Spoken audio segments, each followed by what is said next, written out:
Hey all, welcome back to my YouTube channel. Today I'm going to talk through how I diagnosed the issues that I had with squeaks and rattles on the front of my vehicle, particularly the one that I had talked about on which I could not locate. I'm going to show you a tool today that I actually used in that. We'll go over how it works. Also, the other tool that I used was a camera like this that I'm filming this segment in. And I had purchased a mount, a couple magnetic mounts, so that I could, put that up under the vehicle where I was showing the suspension, the articulation, etc., going down the road. When I went to do that, I just could not figure out from the noises off of the video on, where that noise was coming from. There's road noise in there as well as, the rattle itself. It wasn't really picking it up. Both wheels going over the same rough spot was a challenge as well. So really, right, the camera set me down the wrong direction a little bit. And so I ended up stepping back after hours of troubleshooting. And I figured, what is the next thing that I can purchase to help out? So I bought a Steelman ChassisEar. This is the wireless version, the 6635 model. They also have a wired version. They also have, a pro version. There's more options on their pro version than what's here in this kit. But anyhow, I'm going to show you that.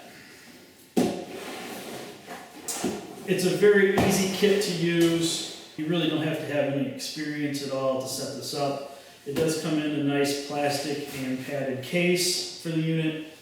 You get one receiving unit, and then you get 4 of these little wireless units. And the pack contains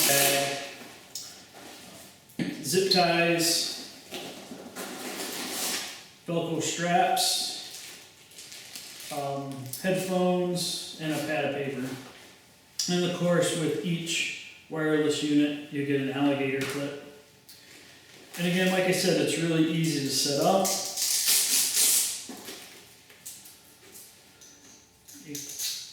You attach, if you want to go this route, you don't have to, the Velcro strip to the wireless unit, and then you can attach this unit securely to the vehicle. And then attach the alligator clip with the RCA jack, and then you can attach the alligator clip to any part of the chassis that you want to, whether it be a bolt down here. I'm just going to demonstrate putting it onto the spring. Turn it on. Turn on this unit. And so now it's ready to go.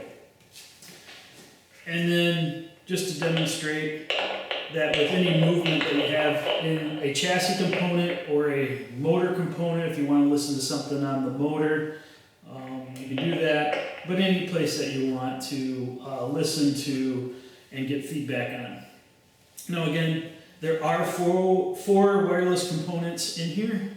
It does go up to 6, so you'd have to purchase 2 wireless devices. And then also, if you want to listen on, say, I have a number 3 here. If I wanted to listen on 3, I just press the button to listen on 3. It's really that simple. Now, it is a nice unit. It will detect noises that you want to listen to.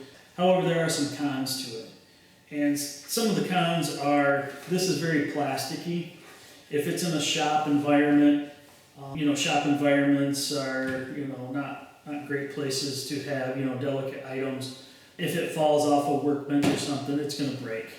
It's almost like a play school kid's toy, and that's what I heard and saw in reviews as well. That it's just kind of a very cheap component. It has a very cheap plastic feel to it. Also, the components are not weatherproof by any means. If you take these out when it's raining, they're going to get damaged. So it's not really a weatherproof item. And, in those environments, it's not going to be able to be used, at least not for very long. The other thing is the wireless units don't have a charging bay for them. They're not set up that way. They do take alkaline batteries, There's 4 batteries in here and 6 batteries in here, 6 AA, 4 AAA. So it does have some downfalls to the package, but again, you know, it's something that may help you be able to solve, you know, your issues that you're hearing. Now, with that said, they do have the Pro version, which does have the charging bay for these devices. It also is a touchscreen receiver as well. The one thing that I wish it kind of had, and I don't know if, you know, the Pro does it or not, is to be able to listen on 2 channels. So if you're listening from a, you know, right strut component to a left strut component, you'd be able to listen on those channels at the same time. Obviously this can't do that. And also, I don't know how feasible it really would be, but it'd be nice to be able to see maybe an LED indicator here, you know, either not just in sound but in visual, when you're, you know, trying to compare left side to right side or component 1 to component 2. All right, now that you've seen it operated and I went over the basic function of it, it costs about $250 for this unit. Do I think it's worth it? Yeah, I'd probably give it maybe 3 out of 5 stars. It did help me fix the issue that I did have on the front of my vehicle, which is nice. I don't think, you know, for a mechanic shop it would, you know, work out very well unless it was, you know, just a personal item. But if you're passing it around to individuals, it's going to get dropped, broken. The wireless devices are kind of easy and they can kind of fall off the vehicle as well. So, but, you know, for what it does a pretty good job. And so with that said, hey, if you like this video, go ahead and give me a like. Better yet, subscribe, and you'll get the latest notification as new videos do come out. Hey, I appreciate it. Thanks for watching, and we'll see you in the next video.